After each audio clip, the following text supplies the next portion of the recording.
जय श्री राम। श्रीमद् भगवद गीता के 7वें अध्याय का 4था श्लोक। यहाँ तक भगवान ने अपने समग्र स्वरूप के ज्ञान विज्ञान की कहने की प्रतिज्ञा और उसकी प्रशंसा की। अब ज्ञान विज्ञान के प्रकरण का आरंभ करते हुए पहले अपनी अपरा और परा प्रकृतियों का स्वरूप बतलाते हैं। भूमि रापो अनलो वायुः खम मनो बुद्धि रेव च अहंकार इतीयम में भिन्ना प्रकृति रष्टधा। श्लोक संख्या 5। अपरेयमितस्तवन्याम प्रकृतिम विद्धि में पराम जीव भूताम महाबाहो ययेदम धार्यते जगत। दोनों श्लोकों का संयुक्त भावार्थ है कि पृथ्वी, जल, अग्नि, वायु, आकाश, 5 तत्व, मन, बुद्धि और अहंकार, इस प्रकार यह 8 प्रकार से विभाजित मेरी प्रकृति है। यह 8 प्रकार के भेदों वाली तो अपरा अर्थात मेरी जड़ प्रकृति है। और हे महाबाहो, इससे दूसरी को जिससे यह संपूर्ण जगत धारण किया जाता है, मेरी जीव रूपा परा अर्थात चेतन प्रकृति जान। यहां प्रश्न है कि पृथ्वी, जल, अग्नि, वायु और आकाश से क्या समझना चाहिए। उत्तर है कि स्थूल भूतों के और शब्द आदि 5 विषयों के कारण रूप जो सूक्ष्म पंच महाभूत हैं, सांख्य और योग शास्त्र में जिन्हें पंच तन्मात्रा कहा है, उन्हीं 5 का यहाँ पृथ्वी आदि नामों से वर्णन किया गया है। प्रश्न है कि यहाँ मन, बुद्धि और अहंकार से क्या तात्पर्य है। उत्तर है मन, बुद्धि, अहंकार तीनों अंतःकरण के ही भेद हैं, अतएव इन्हें समष्टि अंतःकरण समझना चाहिए। प्रश्न है 13वें अध्याय के 5वें श्लोक में अव्यक्त प्रकृति के कार्य 23 बतलाए गए हैं। उसके अनुसार प्रकृति को 23 भेदों में विभक्त करना चाहिए था, फिर केवल 8 भेदों में विभक्त कैसे कहा। उत्तर है कि शब्द आदि 5 विषय सूक्ष्म पंच महाभूतों के और 10 इंद्रियां अंतःकरण के कार्य हैं, इसलिए उन 15 भेदों का इन 8 भेदों में ही अंतर्भाव हो जाता है। प्रश्न है इस प्रकृति का नाम अपरा किस लिए रखा गया। उत्तर है कि 13वें अध्याय में भगवान ने जिस अव्यक्त मूल प्रकृति के 23 कार्य बताए हैं, उसी को यहाँ 8 भेदों में विभक्त बतलाया है। यह अपरा प्रकृति ज्ञेय, जिसको जाना जा सकता है, तथा जड़ होने के कारण ज्ञाता चेतन जीव रूपा परा प्रकृति से सर्वथा भिन्न है और निकृष्ट है। यही संसार की हेतु रूप है और इसी के द्वारा जीव का बंधन होता है, इसीलिए इसका नाम अपरा है। प्रश्न है कि जीव रूप चेतन तत्व तो पुल्लिंग है, यहाँ प्रकृति नाम से कहकर उसे स्त्रीलिंग क्यों बतलाया गया। उत्तर है कि जीवात्मा में वस्तुतः स्त्रीत्व, पुरुषत्व या नपुंसकत्व का भेद नहीं है। इसी बात को दिखलाने के लिए उस एक ही चेतन तत्व को कहीं पुल्लिंग पुरुष 15वें अध्याय का 16वां श्लोक और क्षेत्रज्ञ 13वें अध्याय का 1 श्लोक तथा कहीं नपुंसक अध्यात्म कहा गया है, उसी को यहाँ स्त्रीलिंग परा प्रकृति कहा है। प्रश्न है यहाँ जगत शब्द किसका वाचक है और वह जीव रूपा परा प्रकृति के द्वारा धारण किया जाता है, ऐसा क्यों कहा गया। उत्तर है कि समस्त जीवों के शरीर, इंद्रियां, प्राण, भोग्य वस्तुएं और भोग स्थानमय इस संपूर्ण व्यक्त प्रकृति का नाम जगत है। ऐसा यह जगत रूप जड़ तत्व चेतन तत्व से व्याप्त है, अतः उसी ने इसे धारण कर रखा है, क्योंकि वह इसकी अपेक्षा सब प्रकार से सूक्ष्म और श्रेष्ठ है। बिना चेतन के संयोग के इस जगत का उत्पन्न, विकास और धारित होना संभव नहीं है, इसलिए ऐसा कहा गया। परा और अपरा प्रकृतियों का स्वरूप बतलाकर अब भगवान यह बतलाते हैं कि ये दोनों प्रकृतियां ही चराचर संपूर्ण भूतों का कारण हैं और मैं इन दोनों प्रकृतियों सहित समस्त जगत का महाकारण हूं। श्लोक संख्या 6। एतद्यो नीनि भूतानि सर्वाणीत्युपधारय अहम कृतस्नस्य जगतः प्रभवः प्रलय स्थिता। एतद्यो नीनि भूतानि सर्वाणि इति उपधारय अहम कृतस्नस्य जगतः प्रभवः प्रलय तथा।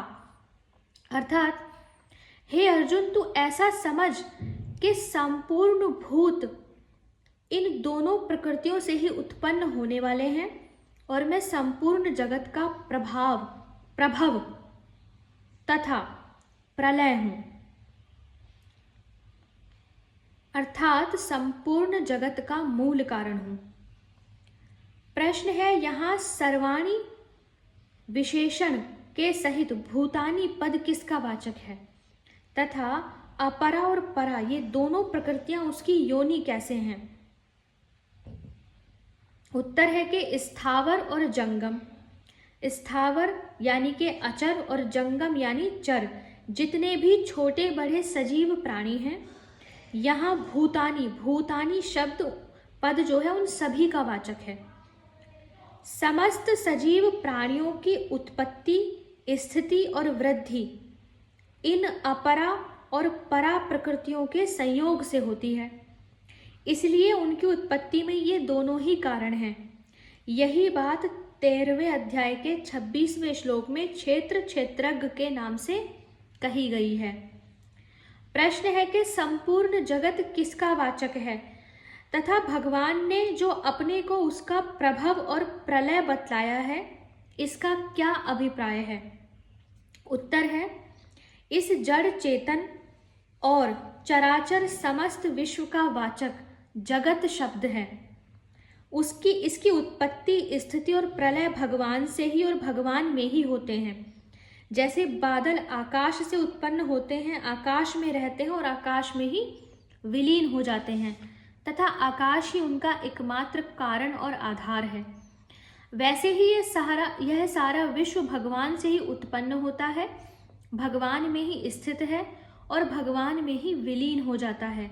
भगवान ही इसके एकमात्र महान कारण और परम आधार हैं। इसी बात को 9वें अध्याय के 4, 5, 6 श्लोकों में भी स्पष्ट किया गया है। यहाँ यह बात याद रखनी चाहिए कि भगवान आकाश की भांति जड़ या विकारी नहीं है। दृष्टांत तो केवल समझाने के लिए हुआ करते हैं, वस्तुतः भगवान का इस जगत के रूप में प्रकट होना उनकी लीला मात्र है। इस प्रकार भगवान ही समस्त विश्व के परम कारण और परम आधार हैं, तब स्वभावतः ही यह भगवान का स्वरूप है और उन्हीं से व्याप्त है। अब इसी बात को स्पष्ट करने के लिए भगवान कहते हैं, श्लोक संख्या 7, मत्तः परतरम नान्यत्किंचित् चिदस्ति धनंजय मयि सर्वमिदं प्रोतं सूत्रे मणिगणा इव। मत्तः परतरम न अन्यत् किंचित अस्ति धनंजय मयि सर्वम इदं प्रोतं सूत्रे मणिगणा इव। अर्थात हे धनंजय, मुझसे भिन्न दूसरा कोई भी परम कारण नहीं है। यह संपूर्ण जगत सूत्र में सूत्र के मणियों के सदृश मुझ में गुथा हुआ है। प्रश्न है, मुझसे भिन्न दूसरा कोई भी परम कारण नहीं है, इस कथन का क्या भाव है? इससे यह भाव दिखाया गया है कि जैसे महाकाश बादल का कारण और आधार है और उसका कार्य बादल उसी महाकाश का स्वरूप है, वास्तव में वह अपने कारण से कुछ भिन्न वस्तु नहीं है, वैसे ही परमात्मा इस जगत के कारण और आधार होने से यह जगत भी उन्हीं का स्वरूप है, उनसे भिन्न दूसरी वस्तु नहीं है। अतः परा और अपरा प्रकृति सब भूतों की कारण होते हुए भी सबका परम कारण परमात्मा है, दूसरा कोई नहीं। प्रश्न है, सूत्र में सूत्र के मणियों की भांति यह जगत भगवान में कैसे गुथा हुआ है? उत्तर है, जैसे सूत की डोरी में उसी सूत की गांठें लगाकर उन्हें मणिये मानकर माला बना लेते हैं, और जैसे उस डोरी में और गांठों के मणियों में सर्वत्र केवल सूत ही व्याप्त रहता है, उसी प्रकार यह समस्त संसार भगवान में गुथा हुआ है। मतलब यह कि भगवान ही सब में ओतप्रोत हैं। सूत और सूत के मणियों के दृष्टांत से भगवान ने अपनी सर्वरूपता और सर्वव्यापकता सिद्ध की। अब भगवान अगले 4 श्लोकों द्वारा इसी को भली भांति स्पष्ट करने के लिए उन प्रधान प्रधान सभी वस्तुओं के नाम लेते हैं जिनसे इस विश्व की स्थिति है, और सार रूप से उन सभी को अपने से ही ओतप्रोत बतलाते हैं। श्लोक संख्या 8। रसो अहमप्सु कौन्तेय प्रभास्मि शशि सूर्ययोः प्रणवः सर्ववेदेषु शब्दः खे पौरुषं नृषु। रस अहम अप्सु कौन्तेय प्रभा अस्मि शशि सूर्ययोः प्रणवः सर्ववेदेषु शब्दः खे पौरुषं नृषु। हे अर्जुन, मैं जल में रस हूँ, चंद्रमा और सूर्य में प्रकाश हूँ, संपूर्ण वेदों में ओंकार हूँ, आकाश में शब्द और पुरुषों में पुरुषत्व हूँ। इस श्लोक का स्पष्टीकरण कीजिए। जो तत्व जिसका आधार है और जिसमें व्याप्त है वही उसका जीवन और स्वरूप है तथा उसी को उसका सार कहते हैं। इसी के अनुसार भगवान कहते हैं, हे अर्जुन, जल का सार रस तत्व मैं हूँ, चंद्रमा और सूर्य का सार प्रकाश तत्व मैं हूँ, समस्त वेदों का सार प्रणव तत्व ओम मैं हूँ, आकाश का सार शब्द तत्व मैं हूँ, और पुरुषों का सार पौरुष तत्व भी मैं हूँ। श्लोक संख्या 9। पुण्यो गंधा पृथिव्याम च तेजश्चास्मि विभावसो जीवनम सर्वभूतेषु तपश्चास्मि तपस्विषु। पुण्य गंधा पृथिव्याम च तेजः च अस्मि विभावसो जीवनम सर्वभूतेषु तपः च अस्मि तपस्विषु। मैं पृथ्वी में पवित्र गंध और अग्नि में तेज हूँ तथा संपूर्ण भूतों में उनका जीवन हूँ और तपस्वियों में तप हूँ। इस श्लोक का तात्पर्य क्या है? पिछले श्लोक के अनुसार ही यहाँ भी भगवान प्रत्येक वस्तु में सार रूप से अपनी व्यापकता और आधारत्व दिखलाते हुए कहते हैं कि पृथ्वी का सार गंध तत्व, अग्नि का सार तेज तत्व, समस्त भूतों का सार जीवन तत्व और तपस्वियों का सार तप तत्व भी मैं ही हूँ।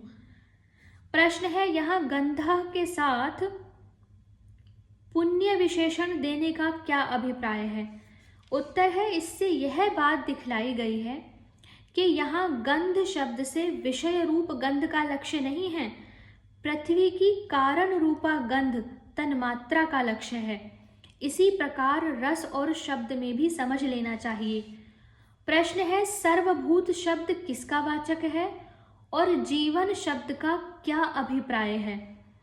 उत्तर है कि सर्वभूत शब्द समस्त चराचर सजीव प्राणियों का वाचक है और जीवन तत्व उस प्राण शक्ति का नाम है जिससे समस्त सजीव प्राणी अनुप्राणित हैं तथा जिसके प्रभाव से वे निर्जीव पदार्थों से विलक्षणता को प्राप्त हैं। श्लोक संख्या 10। बीजम माम सर्वभूतानां विद्धि पार्थ सनातनम बुद्धिर्बुद्धिमतात्मस्मि तेजस्तेजस्वी नामहम। बीजम माम सर्वभूतानां विद्धि पार्थ सनातनम बुद्धिमताम अस्मि तेजः तेजस्विनाम अहम। अर्थात हे अर्जुन, तू संपूर्ण भूतों का सनातन बीज मुझको ही जान। मैं बुद्धिमानों की बुद्धि और तेजस्वियों का तेज हूँ। यहाँ सनातन बीज किसको कहा गया है और भगवान ने उसको अपना स्वरूप किस कारण से बतलाया? उत्तर है जो सदा से हो तथा कभी नष्ट न हो उसे सनातन कहते हैं। भगवान ही समस्त चराचर भूत प्राणियों के परम आधार हैं और उन्हीं से सबकी उत्पत्ति होती है। अतएव वे ही सबके सनातन बीज हैं और इसलिए ऐसा कहा गया। 9वें अध्याय के 18वें श्लोक में इसी को अविनाशी बीज और 10वें के 39वें में सब भूतों का बीज बतलाया गया। दूसरा प्रश्न है बुद्धिमानों की बुद्धि और तेजस्वियों का तेज मैं हूँ, इस कथन का क्या अभिप्राय है?